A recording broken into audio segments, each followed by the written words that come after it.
Bonjour à tous et bienvenue sur Sensation. Aujourd'hui, je reçois Imen Hamdaoui, volontaire en service civique à la FEV Essonne, et Esther Bégon, chargée de développement local à la FEV Essonne. Bonjour. Bonjour. Alors, la FEV a été créée en 1991. Elle a pour vocation d'intervenir au sein des quartiers prioritaires de l'Essonne et de lutter contre les inégalités éducatives et sociales. Ça, c'est dans les grandes lignes. Quels sont les objectifs et missions plus approfondies de la FEV ? Alors les objectifs, effectivement, c'est de lutter contre les inégalités éducatives et sociales. Pour ça, au niveau de la FEV, qui a été créée à Paris et qui s'est développée dans l'ensemble des départements et puis de la France après par la suite, il y a 3 missions qui sont globales. Il y a le mentorat, qui est l'accompagnement d'un jeune par un étudiant qui est bénévole. Il y a le dispositif Devoir fait, qui est l'intervention de volontaires en service civique au niveau des collèges. Et il y a également le dispositif CAPS, qui est là la mise en place de colocation de volontaires, pareil, en service civique, d'étudiants, et qui mettent en place des actions dans les quartiers.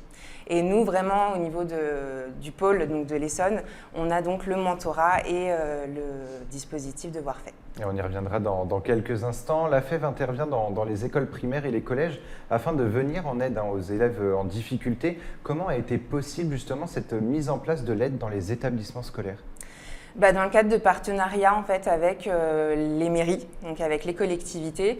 Nous, c'est donc un dispositif qui est mis en place donc, avec la ville d'Évry-Courcouronnes, de Corbeil, Grigny, de Viry-Châtillon, et avec les collèges et les écoles, donc les directeurs, les CPE et l'équipe enseignante. Et la FEV a d'ailleurs étendu ces aides dans les lycées avec l'action volontaire en résidence. Pour ceux qui voudraient rejoindre la FEV, comment ça se passe ? Est-ce qu'il faut des critères précis ? Pour ceux qui veulent rejoindre la FEV, il y a plusieurs manières de la rejoindre. Déjà, c'est volontaire en service civique. Donc là, ça veut vraiment de n'importe quel jeune de 16 à 25 ans qui souhaite, le temps d'un break dans les études, découvrir un autre univers. Ça peut être tout simplement dans le cadre d'un stage aussi, ils peuvent venir faire leur volontariat. Et puis, c'est donner de leur temps également. Et puis, il y a aussi intervenir en tant que bénévole. Donc, pour les étudiants qui veulent nous rejoindre, ils peuvent venir faire de l'accompagnement. Et alors, quels sont les critères d'un service civique ? Qu'est-ce qu'un service civique finalement ? Un service civique, c'est un jeune qui s'engage dans une mission. Donc là, en l'occurrence, dans le cadre du dispositif Devoir fait, c'est l'intervention dans les collèges au niveau du pôle de l'Essonne et qui aide en fait à la mise en place de projets éducatifs donc avec les enseignants et qui font également de l'accompagnement pour certains jeunes qui sont vraiment en difficulté. Ils suivent certains jeunes et les aident dans les devoirs le soir. Imen, vous êtes bénévole en service civique à la FEV Essonne. Comment avez-vous connu la FEV et quelles sont vos missions au sein de l'association ? Alors, je suis bénévole, je suis aussi volontaire en service civique à la FEV. Et il faut savoir que la FEV, il y a 2 ans, j'étais déjà bénévole aussi, pendant ma 2e année en mathématiques. Et j'ai vraiment aimé parce que c'est quelque chose qui permet de te sentir utile, venir en aide avec un jeune. Et vous faites partie du projet justement, de l'accompagnement individuel mentorat. Est-ce que vous pouvez nous dire 2 mots justement sur cet accompagnement individuel ? Oui, alors nous, notre but, c'est de mettre en liaison les jeunes étudiants bénévoles avec leurs jeunes.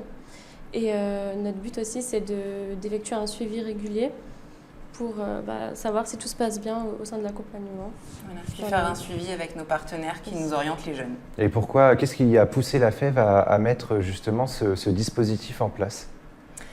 Et comme on l'a dit en fait tout au début, c'est de permettre, c'est tout simplement lutter contre les inégalités. C'est vraiment offrir une chance à chaque jeune en fonction de ses besoins et surtout dans le cadre du mentorat parce que c'est pas que de l'aide aux devoirs, c'est vraiment un accompagnement qui va être redonner de la confiance en soi à un jeune, ça va être l'aider dans son, tout simplement dans son orientation aussi, en fonction de la classe où il est. Et l'étudiant qui va passer du temps avec ce jeune, c'est pas faire que ses devoirs avec lui, c'est aussi faire des jeux avec lui, c'est lui faire des sorties culturelles et l'ouvrir un peu aux autres et au monde et aux autres, quoi. Et c'est ça qui vous a plu justement dans cet accompagnement ? C'est pas vraiment que de l'aide aux devoirs, donc on a aussi notre place, on peut s'amuser avec le jeune, on peut faire des sorties comme aller au cinéma, partir à la patinoire. Bon, après avec le contexte actuel, c'est un peu compliqué. Donc, il y a un peu tout qui a changé.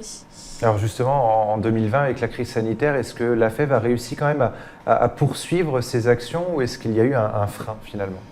Alors, elle a pu poursuivre. L'année dernière, en fait, comme ça a pris tout le monde un peu de cours, il y a le mentorat d'urgence qui a été mis en place pour vraiment être sûr que tous les jeunes puissent quand même avoir un suivi. Et on a pu quand même reprendre cette année en présentiel pendant un certain temps. Et puis on a dû reprendre en distanciel. Et là, avec les nouvelles mesures, on demande à nos étudiants d'accompagner les jeunes au niveau des médiathèques. Et donc le mentorat d'urgence, c'était justement quelque chose en distanciel, c'est ça? Ouais, c'était uniquement en distanciel. Ça veut dire que c'était une communication par les réseaux sociaux, les différentes plateformes de visio qui peut être accessible à chacun. Sachant que c'est pas toujours évident parce que justement ces jeunes, certains n'ont pas accès aux outils informatiques. Donc là, ça a été tout un travail de l'équipe de la FEV et avec les différents partenaires pour leur permettre d'avoir accès à ces outils informatiques. Et est-ce qu'au sein de la FEV, vous prévoyez justement de continuer, ou en tout cas d'additionner le dispositif mentorat d'urgence et le mentorat basique, ou est-ce que dès que vous pouvez, vous continuez le présentiel parce que c'est le plus important finalement? Et ben là, on a été obligé de remettre en place donc le distanciel, donc de mettre par la visio le temps du confinement. Et là, on essaye au maximum de reprendre effectivement en présentiel. Maintenant, ce qui est compliqué, c'est que comme la fac, les accès sont limités pour les étudiants, beaucoup ne peuvent pas venir à la fac d'Evry, puisqu'ils sont quand même les premiers concernés pour l'accompagnement. Ce qui fait que pour certains, on n'a pas le choix de continuer pour tout ce qui a été les dispositifs qui ont été mis en place avec le distanciel au début, pour certains, ils sont obligés de continuer. Alors, vous ne luttez pas seulement contre le décrochage scolaire, finalement. La FEV accompagne également les étudiants bénévoles dans leur projet. Le blog de Lola, qui a été récompensé par le prix citoyen de l'Essonne, était accompagné par la FEV. C'est important pour vous de ne pas seulement aider les jeunes, mais également de les accompagner dans leur projet? Et ben, dans le cadre de nos volontaires en service civique, effectivement, ça fait partie aussi de notre mission quand ils acceptent de venir à la FEV, c'est de les aider à mettre en place des projets. Et c'est un moyen aussi de les aider à se construire. Et puis, c'est faire aussi le point sur eux, sur où ils en sont et leur orientation. Je vois au niveau de l'équipe de volontaires qu'on a, on a certains jeunes qui ne savaient pas trop où ils en étaient, ou ils ne savaient pas trop ce qu'ils voulaient faire. Et finalement, pour certains, ils se sont découverts un peu une vocation, quoi. Enfin, voilà, le fait d'appeler les familles, d'être en contact avec les partenaires, ils se sont dit, en fait, c'est ce que je veux faire, quoi. Et au moins, on se dit, ça a été une année utile, quoi. Et alors justement, Imen, en rejoignant la FEV, est-ce que vous avez eu de nouveaux projets en tête? Est-ce que ça vous a donné des idées ou est-ce que vous avez déjà une idée précise, justement? Oui, je dirais que ça m'a donné quelques idées. Enfin, disons qu'avant, j'étais en mathématiques et c'était un peu compliqué. J'avais plein de projets, plein la tête, mais avec le Covid, il y a plein de choses qui sont tombées à l'eau. Et j'ai fait cette année sabbatique. J'avais besoin de prendre un break pendant mes études. Et cette année sabbatique concernant la FEV.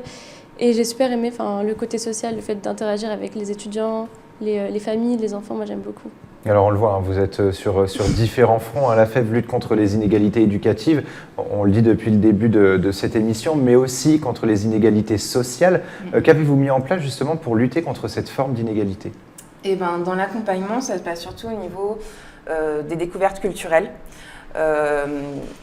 L'équipe de volontaires en service civique intervient aussi, en fait, elles font du suivi au niveau des binômes, donc les jeunes avec les étudiants, et elles font aussi des ateliers, elles mettent en place des ateliers, ça va être des ateliers découvertes d'œuvres d'art, ça peut être des ateliers par exemple sur des jeux sur les animaux, ou en fonction de l'âge des enfants. Et quand on peut et quand c'est possible, effectivement, c'est une sortie dans des musées. C'est un peu les ouvrir sur l'extérieur, quels sont les différents musées qu'on a à notre disposition au niveau de la ville. Ou même sur Paris, on a quand même un choix qui est quand même assez important et conséquent. Et sinon, c'est les sorties au niveau de la médiathèque. Ça peut être aussi l'ouverture au monde de la lecture.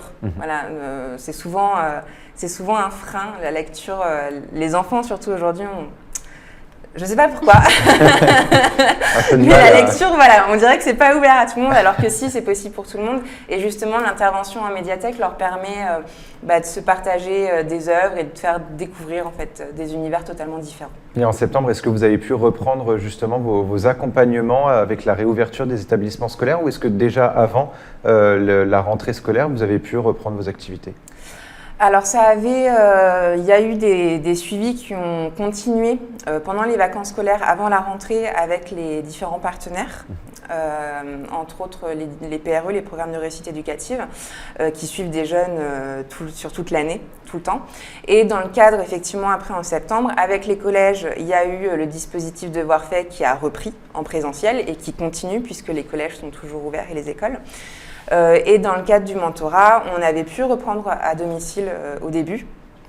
Alors au début, il n'y a pas forcément beaucoup de sorties non plus parce que les jeunes apprennent à se connaître. Donc ça vient avec le temps. Mais là, petit à petit, ouais, ça commence à avoir Et on espère que ça continuera comme ça. Merci beaucoup, Imène et Esther, d'avoir été avec nous sur Sensation. Et pour revoir ou réécouter cette émission, rendez-vous sur notre site et application Radio Sensation.